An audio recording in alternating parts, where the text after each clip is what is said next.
প্রত্যেকটা ফ্যামিলির একটা স্বপ্ন থাকে তার পরিবারকে নিয়ে। আর বিশেষ করে ছেলেদের, বড় ছেলেদের বিশেষ করে অনেক স্বপ্ন থাকে তার পরিবারটাকে সে অনেক উপরে নিয়ে যাবে, সে প্রবাসের জীবনে চলে যায়। কিন্তু আপনারা দেখবেন 8 বছর, 10 বছর, 12 বছর এমনও পুরুষ আছে প্রবাস জীবনে থাকে, কিন্তু তার পরিবার তাকে নিয়ে কোনো চিন্তা করে না। শুধু একটা জিনিস চিন্তা করে, মাস শেষে টাকা পাঠাবে, তারা আরাম করে খাবে, এটাই তাদের।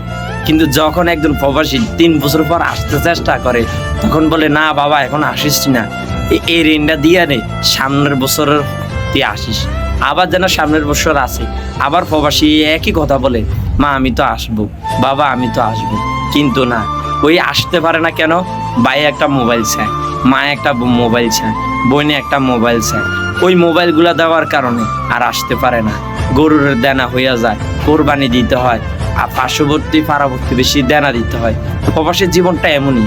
তাই প্রবাসীদেরকে আপনারা তুচ্ছ তাচ্ছিল্য করবেন না। বড় ছেলেটাদের কত কষ্ট করে আপনারা জানেন না। দিনের ঘুম না যাই, রাতের ঘুম না যেয়ে সে দিনের এতে কাম করে। 10 টাকা করে 20 টাকা পাবে, 20 টাকা পাইলে বাংলার পায় 800 1000 টাকা, চিন্তা এটাই থাকে। তাই আমি চাই প্রবাসীদেরকে মূল্যায়ন করবেন। কোনো জায়গায় প্রবাসীদের মূল্যায়ন হয় না।